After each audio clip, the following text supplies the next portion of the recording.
Yes, miss. Na, nakidnap po yung kapatid ko. Upo ka muna. Tumawag po sila sa akin kagabi. Hello? Hawak namin kapatid mo. Ha? 50,000. Isasauli namin siya sa inyo. Siyempre nagpanik po ako. Binigay ko kaagad yung 50,000 na hinihingi nila pero hindi pa rin po nila sinauli yung kapatid ko. Tapos, ano nangyari? Sabi niya isasauli niyo na yung kapatid ko. Di ba nagbigay na ako ng pera? Oh, balikin niyo yung kapatid ko. Nasaan na yung kapatid ko?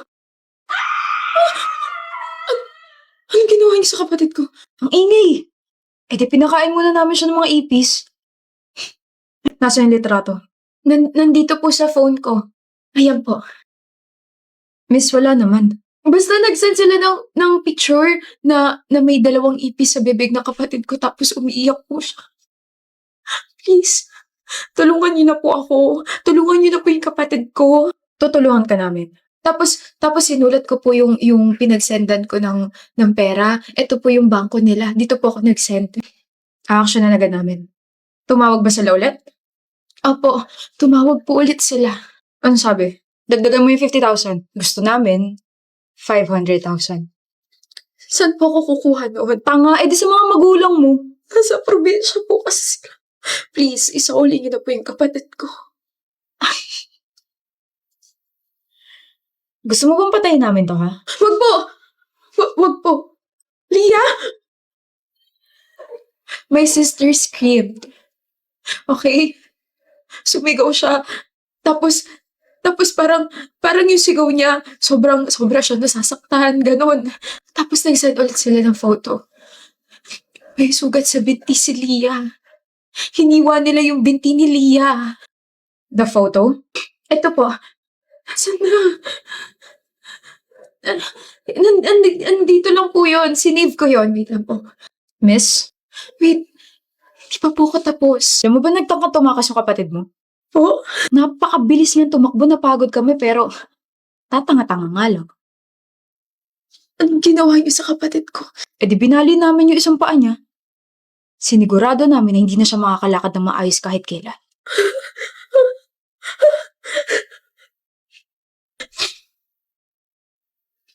Binali nila yung paa ni Leah. Batang-bata ko yung kapatid ko, binali nila yung paa niya. Feeling ko mababaliw na ako.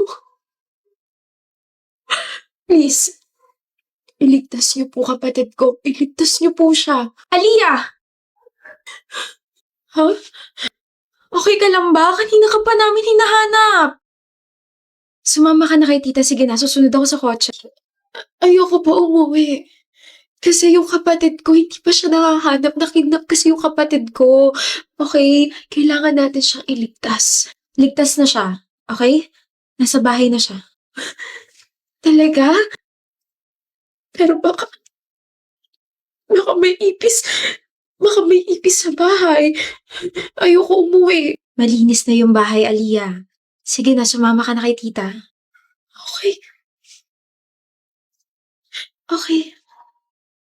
Pagpasensyahan niyo na po, sir, ah. Sino po? Ako po si Lane. Pinsan po ka ni Aliyah, tapos yung kanina tita po namin. Tama ba yung narinig ko? Ligtas na yung kapatid niya? Actually, wala naman po kasi talaga nakidnap. Ano? She was telling her story. Sabi niya po si Leah yung nakidnap, di ba? That's her nickname nung bata pa po siya. Siya po yung batang babaeng nakidnap. Kaya kung mapapansin niyo po, pilay po siya maglakad. Binali po yung isang paa niya nung nagtangka siyang tumakas nung bata siya. Meron din po siya malaking peklat sa binti niya dahil hiniwa siya ron at ginawang panakot sa parents niya. Bukod po ron, pinakain din siya ng mga ipis kaya ayaw niya sa insektong yun. Nalocate naman yung mga kidnappers tapos nabalik yung perang binigay ng family namin pero yung trauma binigay nila kay Aliyah. Sobrang lala na hanggang ngayon dala-dala pa rin po niya. Pagpasensyahan niyo na po ha. Sinubukan naman namin siyang ipagamot pero bumabalik pa rin siya sa dati. Kapag nangyari po ulit to, hayaan niyo lang po siyang magkwento tapos tawagan niyo po agad kami ha. Sige. Sige po, mauuna na po ako. Pasensya na ulit. Nakapasok ka. Tama ka, Alexis. Nandito ako. Pumasok ako. Ibig sabihin wala kang sakit. Meron. Meron? Love nut. May love nut ako pagkatapos ng sinabi mo kagabi. Kalimutan mo na yun. Ayoko nga. Gusto mo bang singilin kita dyan? Ano gusto mo?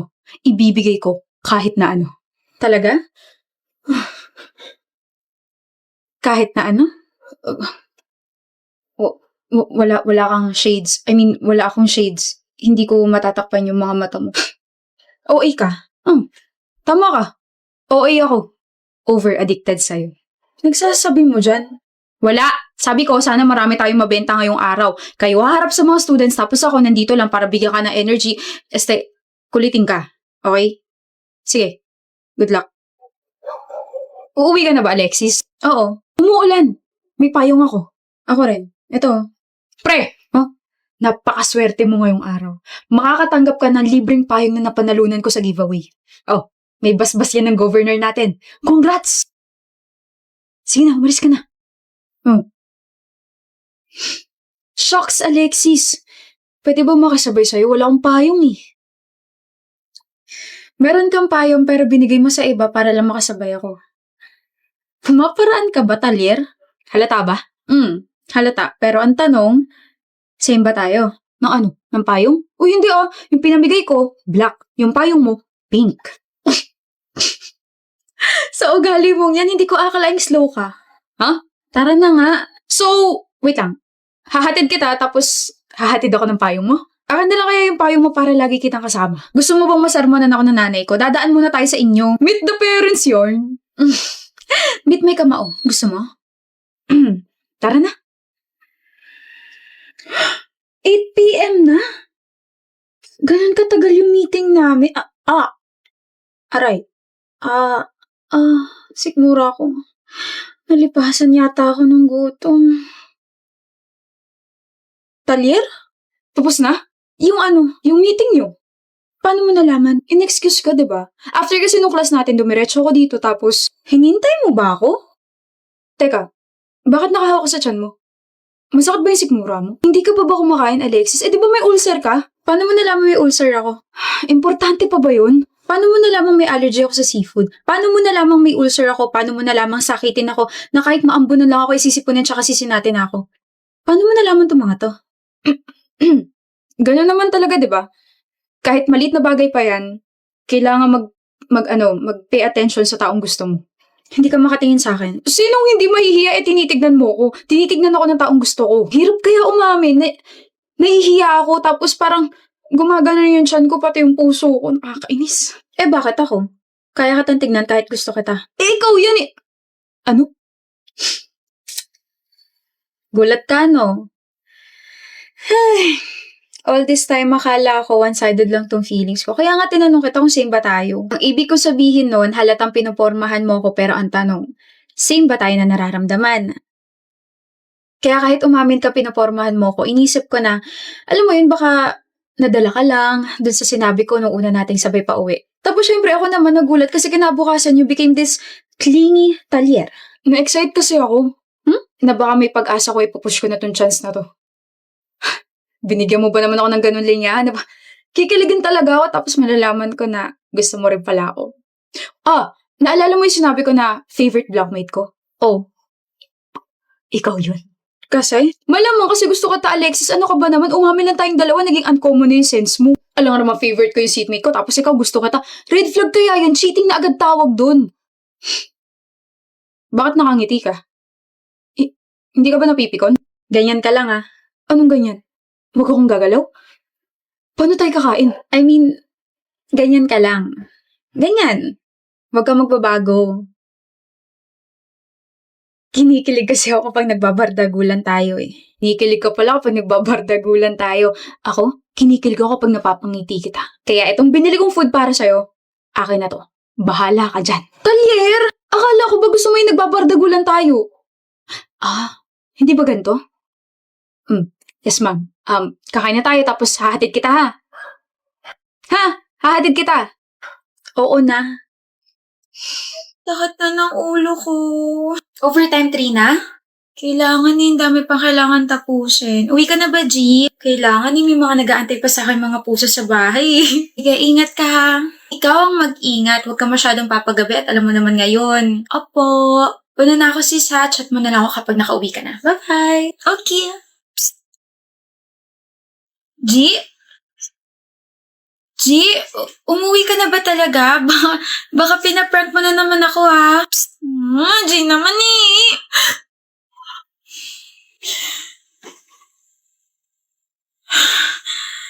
Bangungot. Bangungot. Anong oras na ba? 9 a.m. na. Ganun ako katagal nakatulog? My gosh, G, dito na ako nakatulog, nakakaloka. Ba't ka umiiyak? Kara, I feel so guilty. Mukha ba ako si Kara? G, wala kang kasalanan. Ako yung huling nakausap ni Trina. Ako yung huling lumabas dyan sa pinto na yan. Hindi ko alam na yun na pala yung huli naming interaction sa isa't isa. G, ano ba? Wala kang kasalanan, okay? She fell asleep, had a cardiac arrest, and died. Don't blame yourself. Patay na ako? Sinasabi mo lang yan kasi hindi ikaw yung nakasama niya kagabi. I was there. What? Nakita kita kagabi. You left and then you came back. Alam mo pagod si Trina, you also know about your hallucinations. At alam mo makakatulog siya sa sobrang stress. You waited for that moment. Tapos lumapit ka sa kanya and then you choked her. Hindi yan totoo. Cardiac arrest ang sinabi nila because your father saved your ass. Hindi na pina-autopsy yung katawan ni Trina dahil binayaran ng tatay mo yung pamilya niya, di ba? Hindi. Don't be too tense, G. You don't have to worry about my mouth. I won't say anything. I also hate that woman. You did a great job. Ngayong wala na siya, aangat na yung pwesto natin. Wala na yung sip-sip na Trina. Wala na yung bida-bidang Trina. Hindi ko siya pinatay, Kara. Hindi naman eh. Hindi naman kasi talaga. Hindi nga. I know. But you have to convince yourself that you killed her. You have to take my place, G. Yes, I killed Trina because she was annoying as hell. Pero G, kailangan mong akuin yung ginawa kong kasalanan. Wala ka naman choice, di ba? Besides, your father is already working for my family. So kahit ano sabihin ko, susundin niya. Mas mataas ang status ng pamilya ko kaysa sa inyong mga hampas lupa. I am that powerful. I love being rich. You're a psychopath. Alam mo ba kung bakit ikaw yung napili ko? Because I need a pet.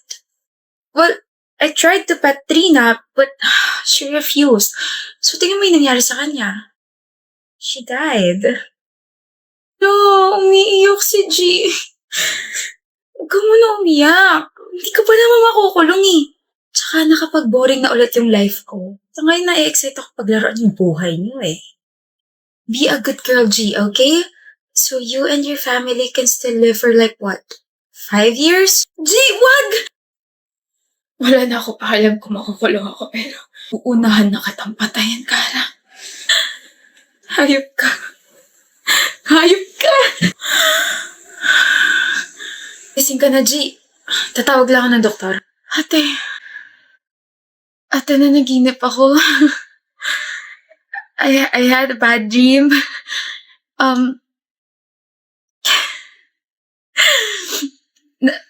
Namatay daw si Trina, pinatay daw siya ni Kara, tapos ako naman, pinatay ko si Kara, tapos may blackmailing daw nagaganap.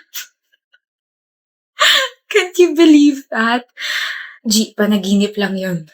Pero totoong wala na yung mga kaibigan mo. I'm sorry, but you have to know the truth.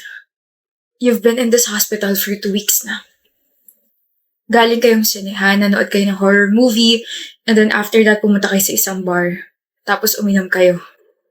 Ikaw yung nag-drive na sasakyan, but you were too drunk kaya sumalpok yung sasakyan yung sa poste. And ikaw lang yung may airbag, G. Ikaw lang yung nabuhay.